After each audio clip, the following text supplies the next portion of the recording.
வணக்கம். APR news சேனலுக்காக செய்தி வாசிப்பாளர் சாந்தி சிவா. பள்ளிப்பட்டு பள்ளி மாணவர்கள் பங்கேற்ற போதைப்பொருள் விழிப்புணர்வு பேரணியை கொடியசைத்து தொடங்கி வைத்தார் சட்டமன்ற உறுப்பினர் எஸ். சந்திரன். திருத்தணி அக்டோபர் 31. திருவள்ளூர் மாவட்டம் திருத்தணி தொகுதி பள்ளிப்பட்டு வட்டத்தில் உள்ள சென்ட் மேரிஸ் மெட்ரிகுலேஷன் பள்ளியில் போதைப்பொருள் பயன்பாட்டிற்கு எதிராக பொதுமக்களுக்கு விழிப்புணர்வு ஏற்படுத்த வேண்டும் என்ற நோக்கத்துடன் நிகழ்ச்சி பள்ளி வளாகத்தில் நடைபெற்றது. இந்நிகழ்ச்சியில் திருவள்ளூர் மேற்கு திமுக மாவட்ட செயலாளர் திருத்தணி சட்டமன்ற உறுப்பினர் எஸ். சந்திரன் கலந்து கொண்டார். பள்ளி மாணவர்களுக்கு போதைப்பொருள் எதிராக தமிழக அரசு கொண்டு வந்துள்ள சட்டங்கள் குறித்து எடுத்துரைத்து பேசினார். பெற்றோர்களுக்கு உண்மையாக மாணவர்கள் கடமையாற்ற வேண்டும். பெற்றோர்கள் உங்களை கஷ்டப்பட்டு படிக்க வைக்கின்றனர் என்று மாணவர்களுக்கு அறிவுரை வழங்கி பேசினார். இதனைத் தொடர்ந்து போதைப்பொருளுக்கு எதிராக விழிப்புணர்வு பேரணி நிகழ்ச்சியை சட்டமன்ற உறுப்பினர் எஸ். சந்திரன் கொடியசைத்து தொடங்கி வைத்தார். இந்நிகழ்வில் பள்ளி மாணவ மாணவிகள் போதைப்பொருள் பயன்பாட்டிற்கு எதிராக விழிப்புணர்வு வாசகங்களை ஏந்தி பொதுமக்களுக்கு விழிப்புணர்வு ஏற்படுத்தும் வகையில் பள்ளிப்பட்டு பேரூராட்சி பகுதியில் முக்கிய வீதிகளில் ஊர்வலமாக சென்றனர்.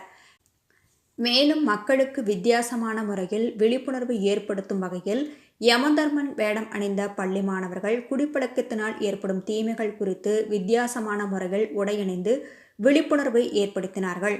பொதுமக்களை வெகுவாக இந்த சம்பவம் கவர்ந்தது. விழிப்புணர்வு பேரணியின் இறுதியாக திருத்தணி டிஎஸ்பி கந்தன் பொறுப்பு பள்ளி மாணவர்களுக்கு போதைப்பொருள் பயன்பாட்டில் குறித்து விழிப்புணர்வு குறித்து ஏற்படும் தீமை குறித்து தமிழக அரசு போதைப்பொருளுக்கு எதிராக செல்போன் தனி செயலி உருவாக்கியுள்ளனர். அதனை பயன்படுத்தி பள்ளி மாணவர்கள் போதைப்பொருளுக்கு எதிராக இதனை பயன்படுத்தி குற்றங்களை தடுத்து உதவி புரிய வேண்டும் என்று பேசினார்.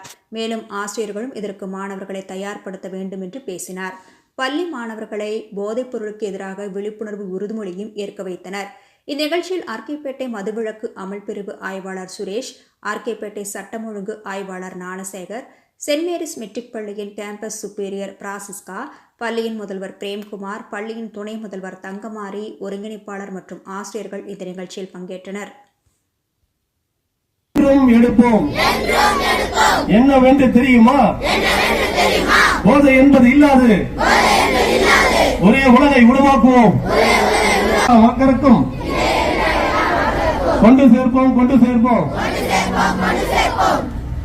ட்ரக் ஃப்ரீ தமிழ்நாடு செயலியை உடனடியாக பதிவிறக்கம் செய்வோம்.